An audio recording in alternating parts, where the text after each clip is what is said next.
नमस्कार दोस्तों, मेरा नाम है Ashish Rathore. Indian rail dynamics channel में आपका स्वागत है।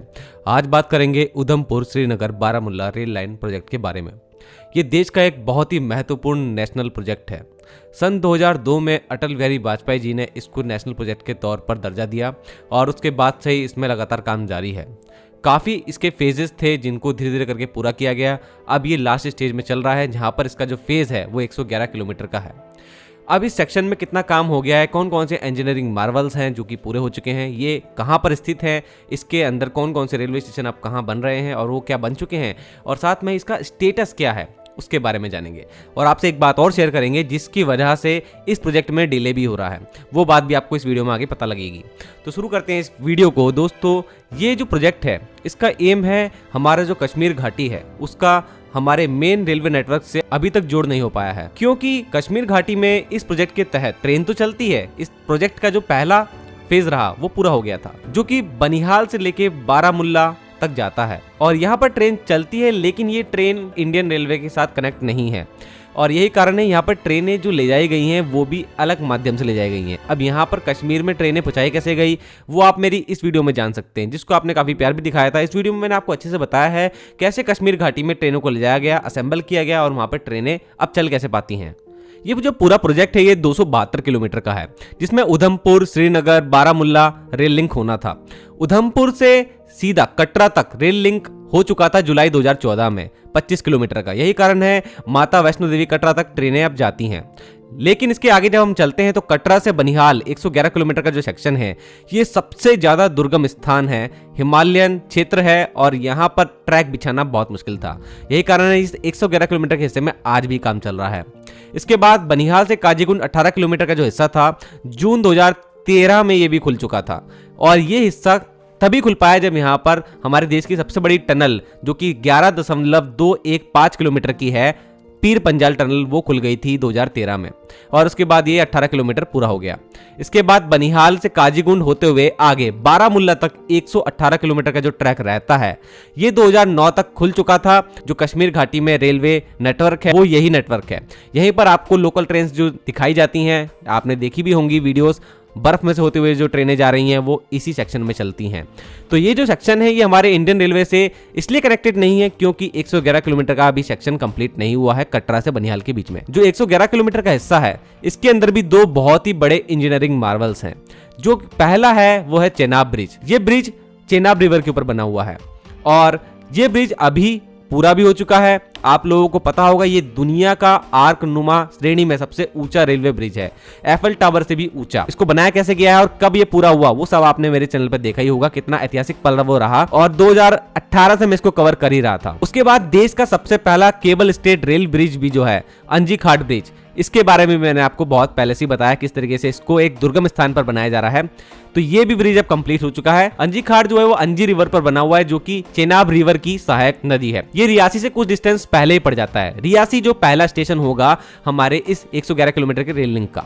उसके बाद जब हम चेनाब ब्रिज की बात करते हैं तो इसकी लोकेशन है बक्कल रेलवे स्टेशन जो इसमें होने वाला है रियासी के बाद। उस बक्कल रेलवे स्टेशन के बाद चेनाब रिवर आती है और उसके ऊपर चेनाब ब्रिज बना हुआ है। तो इन दोनों की लोकेशन आपने जान ली। अब मैं आपको बताता हूं इसके स्टेशंस कितने होने वाले हैं। देखिए जो मेन रेलवे स्टेशन हैं वो हैं रियासी, उसके बाद बक्कल, दुग्गा, सवालकोट, सुंबर, खड़ी और इन सभी की बिल्डिंग अब तैयार हो चुकी है। तो आप देख सकते हैं ये रियासी रेलवे स्टेशन है, कुछ इस तरीके से दिखता है और ये रहा बक्कल रेलवे स्टेशन और ये भी तैयार हो चुका है और ये रहा दुग्गा रेलवे स्टेशन और ये सजा हुआ है 15 अगस्त के दिन। देखिए आप लोग किस तरीके से तिरंगे के रंग में रंग गया है ये रेलवे स्टेशन। अगला रेलवे स्टेशन सवालकोट, ये भी तैयार है। उसके बाद सुंबड़ जो रेलवे स्टेशन है यहाँ पर भी काम पूरा हो चुका है रेलवे स्टेशन की बिल्डिंग का और यहाँ पर आप लोगों को मैं सुनाने जा रहा हूँ कैसे यहाँ पर पैसेंजर इंफॉर्मेशन सिस्टम जो हमारी अनाउंसमेंट होती है ट्रेन की उसकी भी टेस्टिंग की गई और ये वीडियो पोस्ट किया है यहाँ पे कमिश्नर साहब ने, जो यहाँ पर एक्स पर इन्होंने पोस्ट करी वीडियो। आप इस वीडियो को देख सकते हैं। To Banihal has been changed today. This train will now arrive at platform number 1.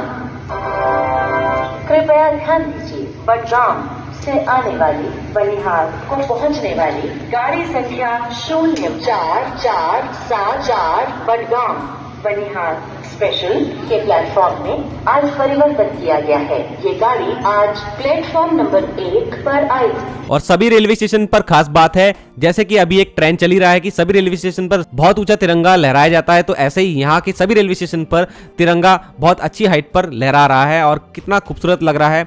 एक जमाना था जब यहाँ पर दहशत बहुत ज्यादा रहती थी, और लेकिन आज के टाइम पर आप देख सकते हैं किस तरीके से तिरंगा यहाँ पे लहरा रहा है।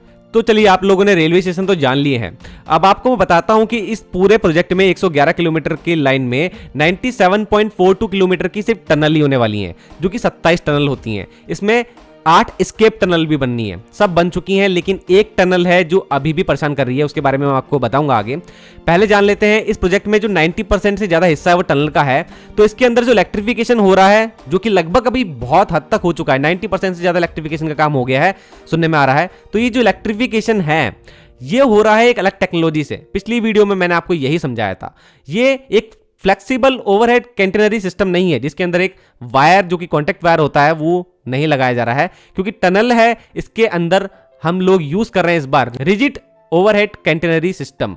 इस कैंटेनरी सिस्टम में जो एक कंडक्टर होता है, वो कंडक्टर इसके अंदर वायर नहीं है जिससे पेंटोग्राफ टच होगा, वो यहाँ पर एक मेटल का सॉलिड रेल या फिर एक रॉड कह सकते हैं वो है, जो कि फ्लेक्सिबल नहीं है और सीधी डाली गई है अंदर टनल में से होते हुए। कुछ कुछ हिस्सा जो बाहर आ भी रहा है वो आप देख पा रहे होंगे इस फोटो में। तो इस तरीके से यहाँ पर काम हो रहा है, और ये एक अलग टेक्नोलॉजी है जो इस बार यूज की गई है, जिससे हमको टनल के अंदर ज्यादा खुदाई नहीं करना पड़ी, क्योंकि डायमीटर बढ़ जाता अगर हम नॉर्मल कन्वेंशनल टेक्नोलॉजी पर जाते ओवरहेड इलेक्ट्रिफिकेशन की। चलिए जानते करंट स्टेटस क्या है इस प्रोजेक्ट का। देखिए, कई सारे आर्टिकल्स और ऑफिशियल्स के जो इंटरव्यूज है वो ये कहते हैं कि 95% इसमें कंप्लीट हो चुका है।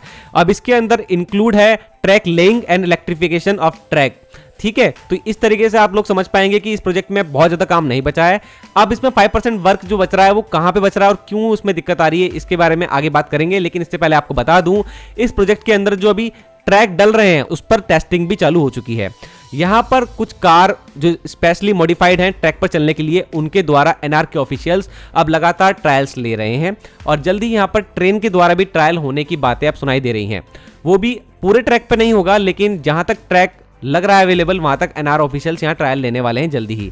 साथ में आप लोगों को बता देता हूं दोस्तों, यहां पर दिसंबर 2023 डेडलाइन दी गई थी, लेकिन वो मीट नहीं हो पाई है। दिसंबर अब शुरू हो चुका है, तेजी से काम तो हो रहा है, लेकिन एक जगह काम फंस गया है। यह है टनल नंबर 1। ये टनल नंबर 1 वही है जहां से प्रोजेक्ट शुरू होता है, श्री माता वैष्णो देवी कटरा से आगे निकलते वक्त, जब त्रिकुट पर्वत आता है जहां पर माता वैष्णो देवी जी का धाम पर स्थित है, उस पहाड़ी के नीचे से टनल नंबर 1 को खोदा जा रहा है। लेकिन ये टनल नंबर 1 ऐसे स्थान पर स्थित है जहां पर 376 मीटर हिस्सा इस टनल का आता है मेन बाउंड्री ट्रस्ट में, जिसको MBT कहते हैं। यहां पर स्थित है डोलोमाइट टाइप रॉक।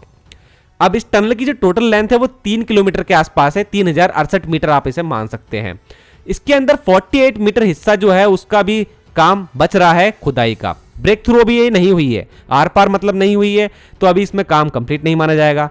लेकिन ये जो 48 मीटर का हिस्सा है, यहाँ मशीन्स हैं, वर्कर्स हैं जो सब काम कर रहे हैं, उनको दिक्कत पानी की झेलना पड़ रही है। यहाँ पर छोटे छोटे छेद हो चुके हैं इस टनल में, पानी यहाँ से रिसाव हो रहा है और वो पूरा टनल में भर रहा है, जिस वजह से यहाँ पे मशीन्स अच्छे से काम नहीं कर पा रही हैं और वर्कर भी सही से काम नहीं कर पा रहे हैं। इसके लिए पहले भी 6 महीने डेडलाइन आगे बढ़ाई गई थी और अब और भी आगे बढ़ाई गई है। अब डेडलाइन जनवरी 2024 बताया जा रहा है कि यहाँ पर इसको काम को कंप्लीट कर लिया जाएगा। लेकिन वहाँ के लोकल्स का कहना है कि अभी भी ये टनल तैयार नहीं हुई है, हो सकता है कि मिड 2024 तक भी ये प्रोजेक्ट खिंच जाए, ये इस एक टनल की वजह से। अब ये यहाँ पर जो पानी भर रहा है ये भर क्यों रहा है, क्योंकि मैंने आपको बताया था कि यहाँ पर मेन बाउंड्री ट्रस्ट पर ये टनल का 376 मीटर का पार्ट पड़ता है। ये हिमालय का ऐसा पार्ट होता है जहाँ पर डोलोमाइट चट्टानें मौजूद हैं। अभी डोलोमाइट चट्टानें जो होती हैं ये सेडिमेंट्री कार्बोनेट रॉक होती हैं, और इनको आप मान सकते हैं कि ना तो बहुत हार्ड पत्थर है और ना ही कोई सॉफ्ट पत्थर है। इसकी अगर आपको हार्डनेस समझनी है तो आप समझ सकते हैं कि मार्बल से तो ज़्यादा हार्ड है, कभी कभी इसको हार्ड मार्बल भी कह देते हैं, लेकिन ग्रेनाइट से काफ़ी ज़्यादा स्ट्रांग नहीं है। तो इसका मतलब इसकी हार्डनेस इन दोनों के बीच में लाई करती है। ये पत्थर उतना ज़्यादा अच्छा नहीं होता है, इसके अंदर मिनरल्स भी होते हैं और पुराने पत्थरों का रॉक भी होता है, उन दोनों के मिक्सचर से ये बनता है कि यहाँ पर खुदाई के वक्त में काम आसानी से किया जा सके। ये टूटते बिखरते रहते हैं, मतलब वियर एंड टियर इसमें होता रहता है आसानी से, यही कारण यहाँ पर पानी का रिसाव हो रहा है। तो देखते हैं इंजीनियर्स कैसे टैकल करते हैं इसको। 48 मीटर के हिस्से को ही पूरा करना बस रह गया है, जल्द ही T1 का काम कंप्लीट हो और इस प्रोजेक्ट में हम लोग देख सकें कब पहली ट्रेन का ट्रायल होगा। और ये बहुत अच्छा दिन होगा, ऐतिहासिक दिन होगा। लगभग 20 साल से ज़्यादा का समय गुजर चुका है इस प्रोजेक्ट को चलते हुए, अब इसको पूरा होना ही चाहिए और कश्मीर को इंडिया के जो रेलवे नेटवर्क है उससे जुड़ना ही चाहिए। तो दोस्तों जरूर इस पर नजर बनी रहेगी। आपको क्या करना है, सब्सक्राइब कर लीजिएगा, अपने दोस्तों के साथ शेयर कर दीजिएगा इस वीडियो को। आज के लिए इतना ही। वंदे मातरम, भारत माता की जय।